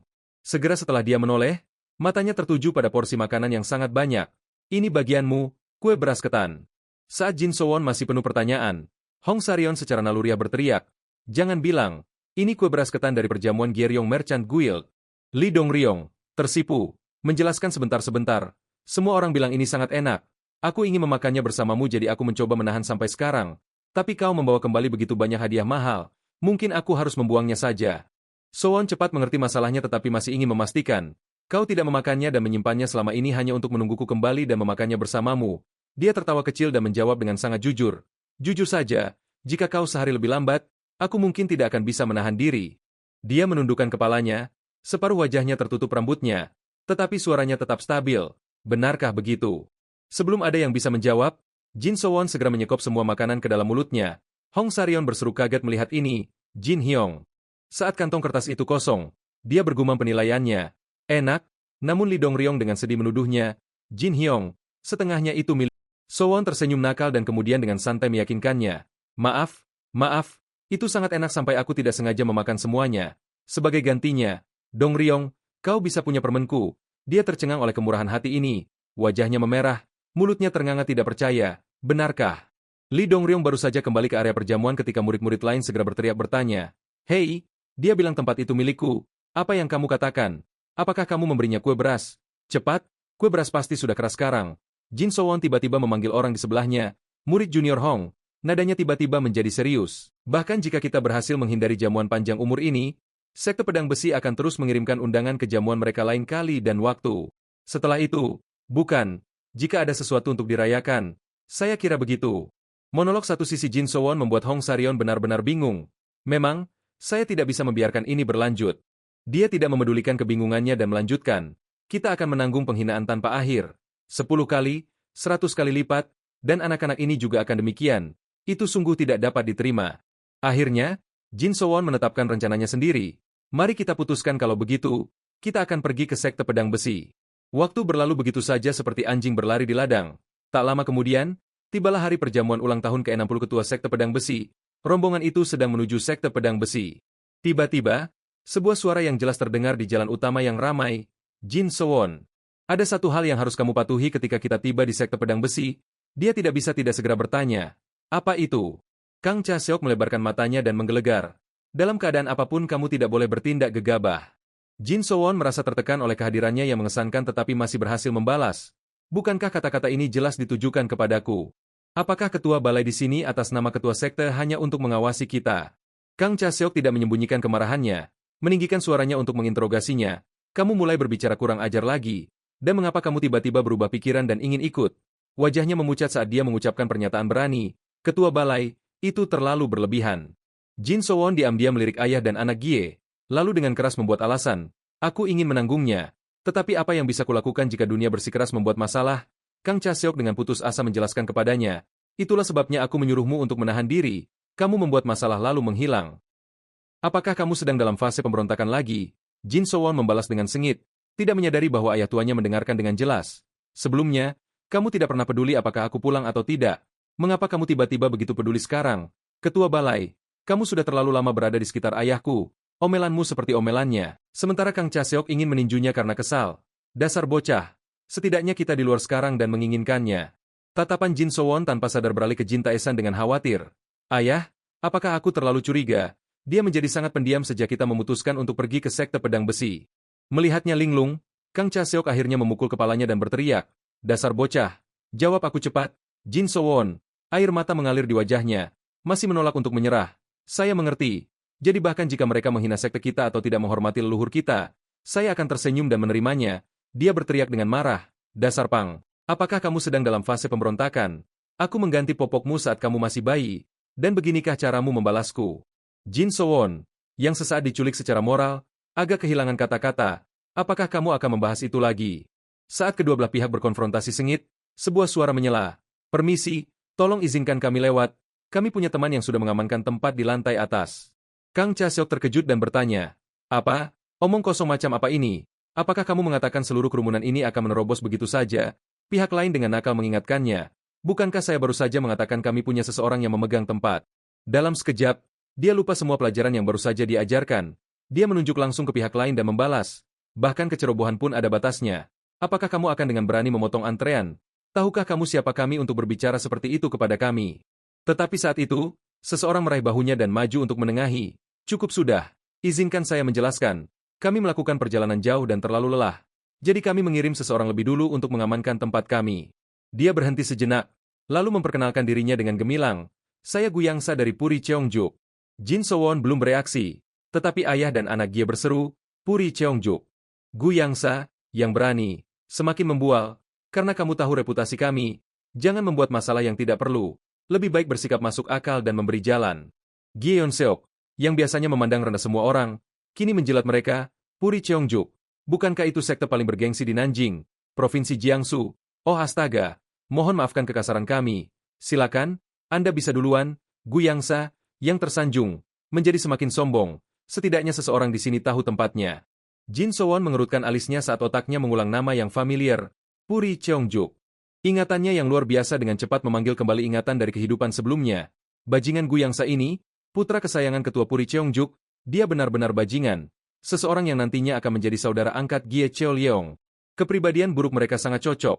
Dan bersama dengan Gie Cheolyeong, dia memperlakukan murid-murid sekte Tai sebagai budak rendahan. Kembali ke kenyataan, para murid Puri Cheongjuk berbisik satu sama lain. Mengejek Gie Yeon-seok, lihat pedagang itu, dia mendengar reputasi kami dan membeku karena takut. Seorang pedagang gemuk dan sekte yang terlihat menyedihkan. Tapi tunggu, seragam itu. Nada bicara mereka tiba-tiba berubah ketika mereka dengan jelas melihat pakaian Jin Taesan. Mungkinkah itu sekte Tai dari 108 puncak? Ketika mata mereka beralih ke Kang Cha-seok, kebingungan mereka menjadi lebih jelas. Bukankah sekte Tai adalah sekte yang memalukan bagi semua orang? Bagaimana mereka bisa masuk dalam daftar 108 puncak? Dengan kecepatan ini, posisi mereka mungkin akan direbut oleh sekte pedang besi. Jin Sowon tidak memperhatikan para berandal itu. Tiba-tiba ia meraih bahu ayah dan anak Gie untuk bertanya, apa yang baru saja kalian katakan? Dia dengan santai menyingkirkan ayah dan anak Gie dan beralih ke kelompok Guyangsa. Puri Cheongjuk, katamu, itu adalah sekte yang belum pernah kudengar. Bisakah kamu mengulanginya? Pria itu begitu tercengang oleh kata-katanya yang fasih sehingga wajahnya memucat. Apa? Bahkan ayah dan anak Gie berseru kaget. Puri Cheongjuk, kerumunan di sekitar juga berkeringat dingin, merasa tidak nyaman saat Jin Sowon merenung. Tunggu, aku yakin aku pernah mendengar nama itu di suatu tempat sebelumnya, di mana aku mendengarnya. Setelah mempermainkan mereka sebentar, dia tiba-tiba tertawa terbahak-bahak dan memberikan pukulan terakhir. Apakah itu nama dari kamar mandi? Suasana tiba-tiba menurun beberapa derajat. Selain tawa Jin Sowon, lingkungan sekitarnya hening seperti kematian.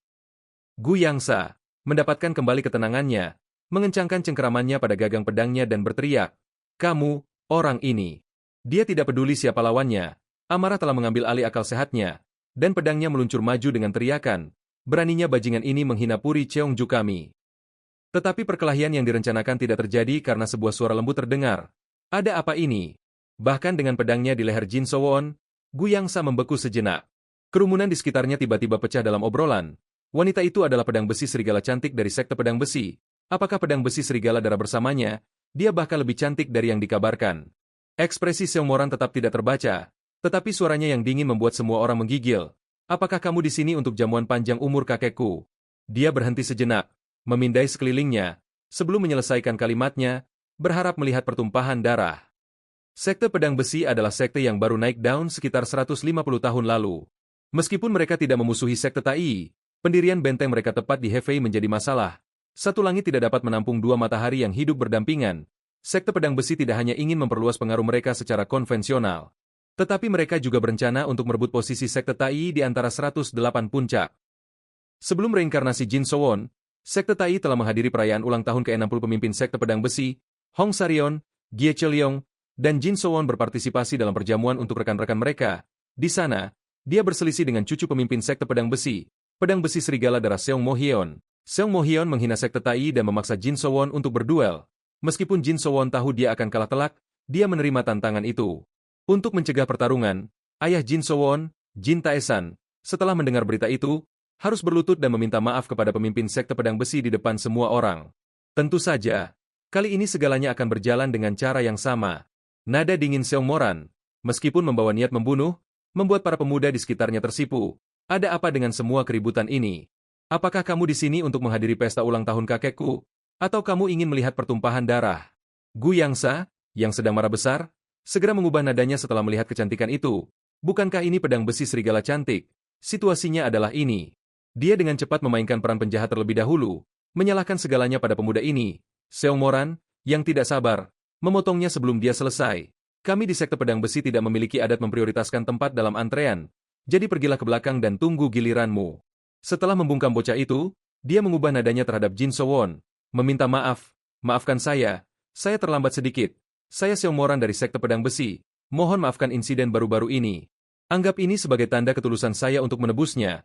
Bolehkah saya mengantar orang-orang dari Sekte Tai dan Serikat Pedagang Gyeryong?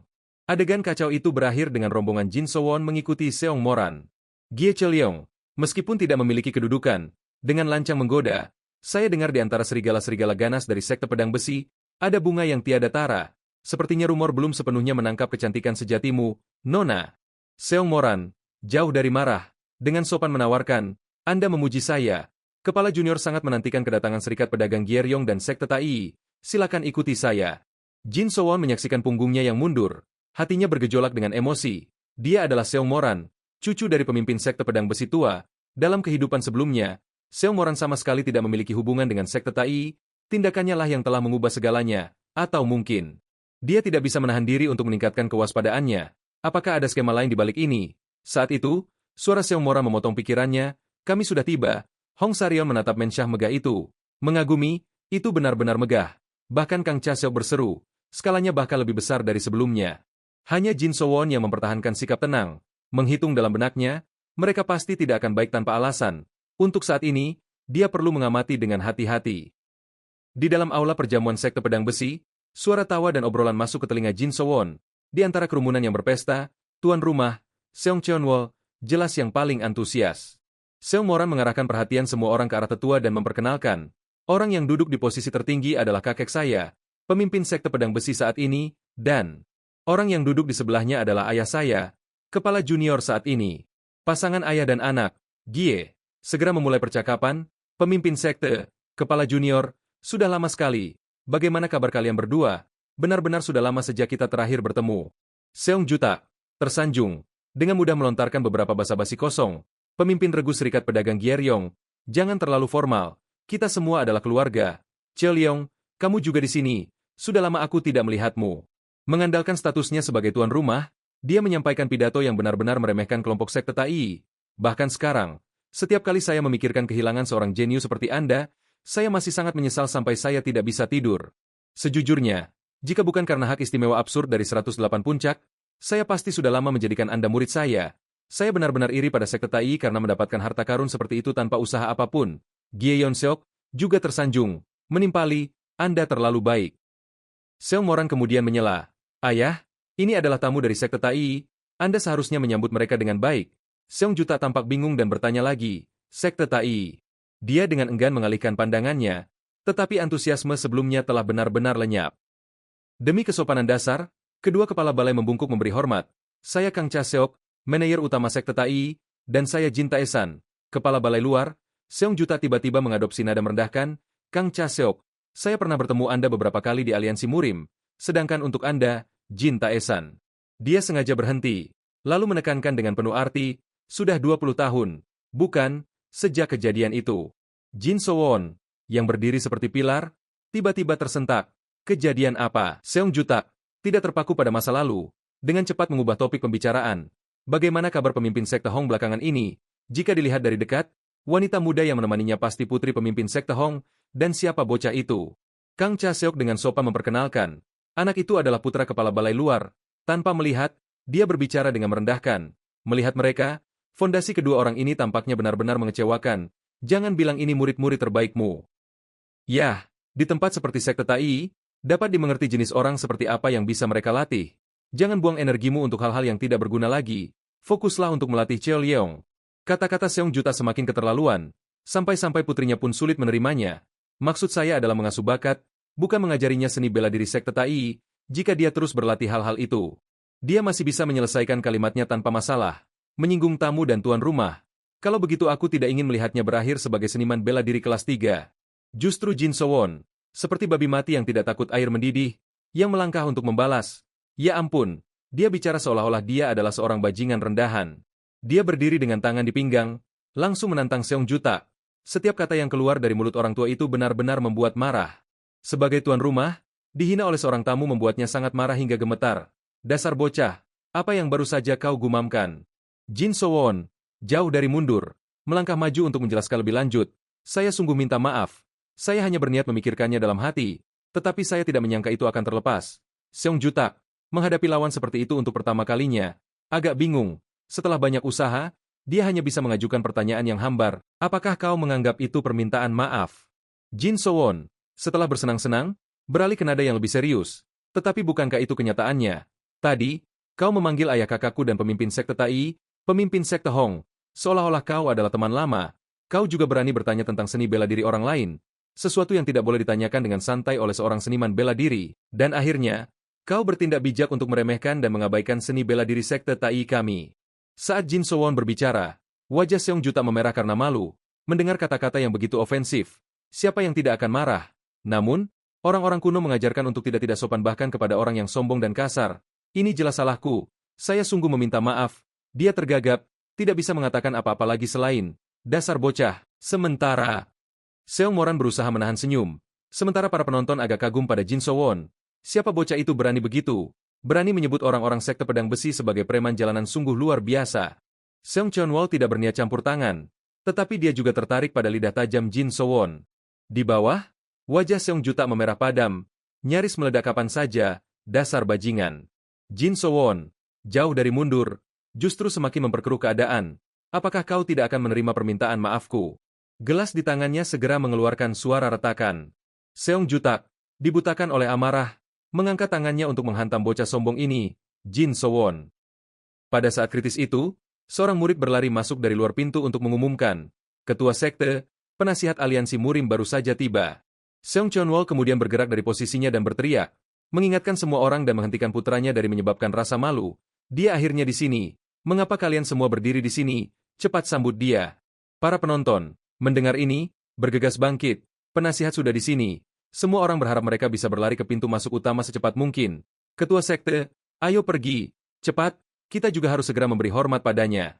Bahkan Gion Seok melupakan berat badannya sendiri dan bergerak secepat terbang. Cheo Leong, cepatlah. Nak. Namun, putranya yang terkasih dengan keras menolak, aku tidak akan pergi denganmu, ayah. Di sisi ini, Seong Chonwol dengan keras memerintahkan bawahannya, keluarkan semua hadiah yang sudah disiapkan untukku. Meskipun Seong Juta masih bertahan, Jin Sowon tidak berani membangkang perintah mertuanya. Ketika aula besar kosong, Hong Sarion ragu-ragu bertanya, bukankah kita perlu pergi menyambutnya? Jin Sowon dengan santai dan fasih menganalisis, sudah ada ratusan orang berebut untuk menjilat penasihat, lebih baik masuk lebih awal dan mengamankan tempat duduk yang bagus. Saat dia berbicara dengan antusias, dia tiba-tiba tersedak saat kerahnya direnggut. Jin Sowon, dasar bocah. Kang Cha Seok, yang telah menahan diri, akhirnya menemukan kesempatan untuk menyelesaikan masalah dengan pembuat onar ini. Apa yang sebenarnya kau pikir kau lakukan? Berbicara dengan kepala junior sekte pedang besi seperti itu, bukankah sudah kubilang berkali-kali untuk tahu batasmu? Meskipun berjuang untuk bernapas, Jin Sowon membalas dengan menantang. Apa? Sejujurnya, saat kau berbicara dengan kepala junior tadi, aku berdiri di belakang dan mengamati segalanya. Jika aku tidak ikut campur, kau pasti sudah menghunus pedangmu. Kan? Dia tiba-tiba terpojok dan terdiam. Pikiran batin Jin Sowon diam-diam menambahkan, jika aku bisa melihatnya, orang itu pasti juga menyadarinya. Dia sengaja mengucapkan kata-kata sampah itu hanya untuk memprovokasi seseorang agar kehilangan kesabarannya dan menghunus pedangnya. Kita hampir harus berlutut dan meminta maaf seperti pada hari yang menentukan itu. Memikirkan ini, dia menatap Kang Chaseok dan mengingatkannya, tolong jangan bertindak gegabah. Bukankah kau lihat sekte pedang besi secara terbuka memprovokasi kita? Sudah kubilang jangan menambah masalah pada dirimu sendiri. Cobalah untuk menjaga harga dirimu, Tuan Muda. Marah karena ceramah itu, dia secara samar-samar meyakinkan, aku mengerti, bajingan ini, ceritanya panjang. Setelah memberikan nasihatnya, Sowon memanfaatkan kesempatan itu untuk langsung ke pokok persoalan. Jadi, apa sebenarnya yang terjadi 20 tahun lalu? Kau cemberut sejak awal resepsi. Kang Chaseok tanpa sadar menatap Jin Taesan dan tergagap. Masalah itu. Dia berbicara setengah jalan lalu menundukkan kepala, jatuh ke dalam keheningan yang tidak nyaman. Seong Moran, yang telah berperilaku seperti orang tak terlihat, tiba-tiba angkat bicara. Mengapa kita tidak melanjutkan pembicaraan di dalam? Aku akan menuntunmu ke tempat duduk terbaik. Silakan ikuti aku. Kang Chaseok tidak berani tinggal terlalu lama di tempat yang menyesakan ini, jadi dia bergegas mengikuti, itu akan bagus sekali. Terima kasih. Nona muda, dia cukup baik hati untuk menuntun kita ke tempat yang bagus. Mengapa kau belum pergi? Cepat. Saat dia duduk di tempat utama, Jin Sowon dalam hati memuji. Kursi VIP memang sangat nyaman dengan pemandangan danau yang indah. Hidangan mewah tambahan semakin membuatnya senang. Ini semua adalah hidangan lezat yang biasanya tidak berani kita impikan. Mengapa orang-orang dari sekte pedang besi memperlakukan kita dengan begitu baik? Mereka bahkan mengatur kita untuk duduk di barisan depan. Saat Jin Sowon sedang merenung, suara Seong Moran menyela. Aku tidak tahu nama pahlawan muda ini. Dia menyingkirkan pikirannya dan dengan jujur memperkenalkan diri. Nama saya Jin Sowon, tapi, ngomong-ngomong, bukankah kau akan memberi hormat kepada penasihat aliansi Murim? Dia bersandar dagunya dengan santai dan berkata, aturan keluarga sekte pedang besi tidak mengizinkan wanita mencampuri urusan penting ini.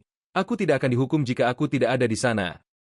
Kepala junior sekte pedang besi memiliki 2 anak, pedang besi serigala darah, Seong Mohyeon, dan pedang besi serigala cantik, Seong Moran. Pedang besi serigala darah Seong Mohyeon dimanjakan dan menerima semua sumber daya sekte. Dia ditunjuk untuk mewarisi posisi ketua sekte di kemudian hari. Sebaliknya, pedang besi serigala cantik Seong Moran, meskipun memulai latihan energi internal cukup terlambat pada usia 9 tahun, adalah seorang jenius yang kemudian akan masuk Akademi Murim bersama serigala darah. Setelah meninjau profil saudara kandung dalam benaknya, Jin Sowon mengobrol sambil makan. Sering dikabarkan bahwa cakar serigala cantik lebih tajam dari serigala darah. Disukai oleh seseorang sepertimu, nona muda, pasti pertanda baik bagi sekte Tai.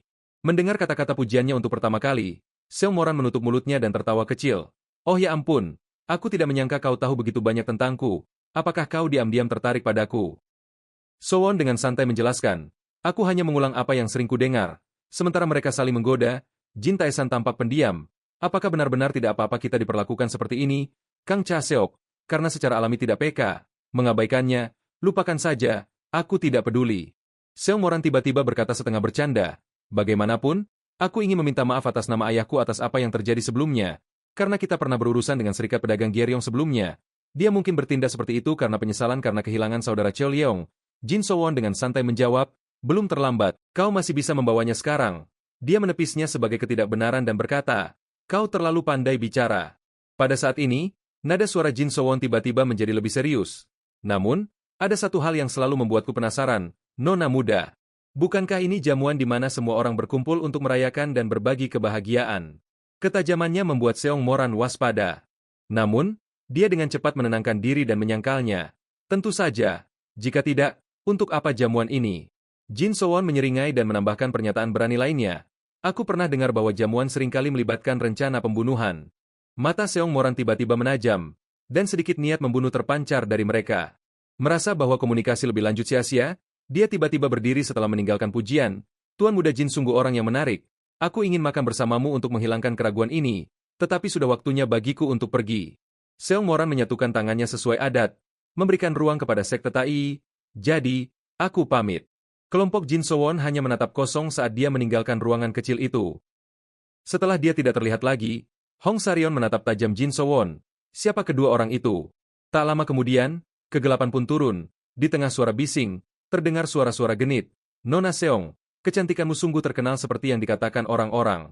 Nona muda, jika kau tidak keberatan, maukah kau bergabung dengan kami? Para tuan muda yang bernafsu bergegas menuju Seong Moran seperti ngengat ke api. Mengundangnya, Nona Seong, silakan bergabung denganku untuk jamuan makan malam ini. Seharusnya, pergi bersamaku. Bukan, bergabung denganku. Namun, Suasana ambigu itu segera pecah oleh teriakan putus asa. Nona muda. Seorang pelayan dari rumah itu bergegas keluar, menangkupkan tangannya ke mulut dan meratap tak henti-hentinya. Nona, kau pergi kemana? Kepala junior mencarimu mendesak. Seong Moran saat ini sedang terbaring di atas atap, makan dan bergumam. Ia akhirnya merasa sedikit lebih lega. Tidak percaya bahwa di antara orang-orang itu, tidak ada satupun pria yang baik, apalagi seniman bela diri sejati. Namun, Jin So-won dari sekte Tai itu agak istimewa. Kinya tampak biasa saja. Tetapi bahkan ketika berhadapan dengan Gu Yangsa dari Puri Cheongjuk atau bahkan ayahku, wakil ketua sekte pedang besi, ia tetap tenang, tidak menundukkan kepala dan penuh percaya diri. Omong-omong, keraguan muncul di hatinya. Apakah ia tidak takut pada kekuatan sekte pedang besi? Atau ia hanya orang gila yang tidak tahu luasnya langit dan bumi? Saat pikirannya melayang tertiup angin, perhatian Seong Moran tiba-tiba tertuju ke depan. Di sana, dua sosok menarik perhatiannya. Bukankah itu nona muda dari sekte Tai dan anteknya? Maksudku Gie Chelyong, kemana mereka pergi? Pikiran Seong Moran tiba-tiba dibanjiri kenangan yang terfragmentasi. Mengingat kembali, orang-orang itu menyebutkan sesuatu tentang perjamuan malam ini. Sepertinya kakakku bilang dia akan mengumpulkan murid-murid muda untuk pesta selama festival malam ini. Apakah sekarang? Tetapi semakin ia berpikir, semakin tinggi kecurigaannya. Tetapi mengapa? Mengapa hanya mereka berdua yang pergi? Bukankah Tuan Muda Jin menemani mereka? Tetapi tidak peduli seberapa penasaran ia, Seong Moran tetap tak bergerak ke arah ini. Masalah ini tampaknya akan sangat menarik. Ia memutuskan untuk mengumpulkan informasi di tempat lain, di mana ketukan sederhana di pintu akan memunculkan suara Jin So-won. Siapa itu? Saat ia membuka pintu, wajahnya tercengang. Setelah beberapa saat, Jin So-won akhirnya bersuara, Nona muda Seong, datang jauh-jauh ke sini pada jam segini.